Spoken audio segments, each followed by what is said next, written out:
kias. Orang bergantian hadis pertama dengan zikir tu. Dia kias pada dia majlis tahlil Yasin ni. Dia ambil daripada kias tu. Pertama maksudnya kita berzikir Yasin tu kalimat masuk. Macam mana? Dia mengambil kias daripada hadis pertama tu. Yang akhir tadi. Dengan maksud zikir tu, tahlil tu dengan maksud doa. Doa tu tak khilaf untuk sampai. Tapi dia ambil kias daripada hadis pelepas tamal tu untuk majlis tu, majlis tahlil berkias ini sebagai khilaf ulama. Itu agak jauh. Sebab dalam hadis ada disebutkan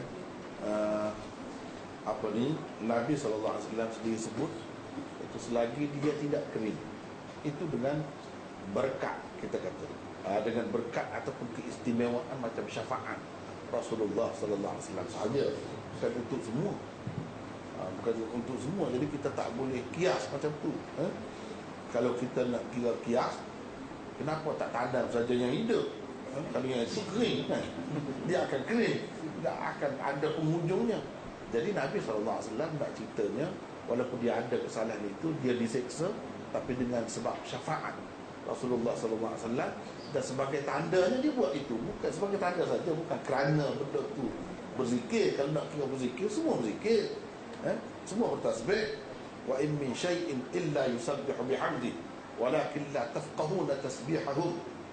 Tidak ada sesuatu pun yang tidak bertasbih, memuji Tuhan, cuma mereka saja tak faham cara tasbih tu. Jadi anak batu ke, yang hidup ke, yang basah ke, yang kering ke, ataupun pasir ke, semua bertasbih. Jadi kalau nak kira untuk tasbih, memang sudah tasbih pun. Jadi tak ada kena-mengena benda tu. Sebab benda ni dia lebih berkait dengan amalan kita sendiri. Amalan kita sendiri. Kalau amalan tak ada, pacaklah berapa banyak pun. Dan Nabi SAW buat itu, dia tidak buat untuk semua. Kira-kiranya ini Allah SWT khususkan untuk peristiwa itu saja. Sebab dia tak buat, bukan semua sahabat dia buat. Kalau dah perlu azab kubur itu diringankan, mesti Nabi buat semua. Sebab itu kita tak boleh kias. Sebab Nabi SAW sendiri pun tak buat untuk sahabat-sahabat dia yang lain. Kalaulah semata-mata dengan letak pelepah taman itu jadi ringan, mestilah Nabi buat begitu setiap kali orang mati. Tapi tidak. Ini menunjukkan peristiwa khusus saja.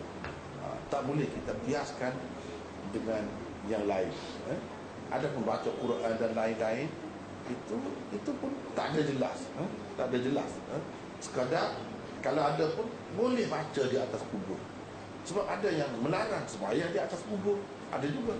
Kenapa dia kata kotor di situ, najis-najis, yang orang mati dalam tu ada yang terbongkar keluar. Sebab itu mereka larang bersembahyang di atas kubur. Jadi baca Quran macam mana boleh ke tidak tempat macam tu? Jadi ada sahabat baca, sekadar itu saja. Sekadar itu saja sebenarnya. Tak jelas baca Quran itu boleh meringankan azab, tak ada jelas.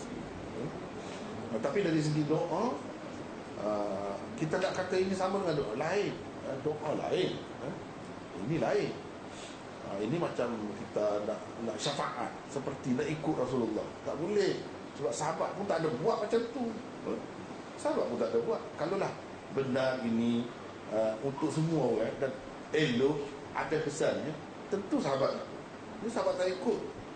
Jadi kita faham daripada situ bahawa ini khusus untuk Rasulullah SAW sahaja. Ya Allah.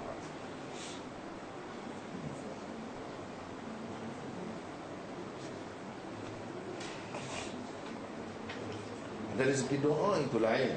Doa memang boleh untuk orang mati, istighfar boleh. Tapi baca Quran itu tidak dikira doa. Kalau dikira doa, kenapa Imam Syafi'i kata tak sampai pahalanya? Kirim pahala tu lain, doa tu lain. Kirim pahala ni kita kirim. Jadi kalau Tuhan tak sampaikan, jadi Tuhan tak amanah lah. Atau macam mana kita nak kata? Beza tu nafsu dasar.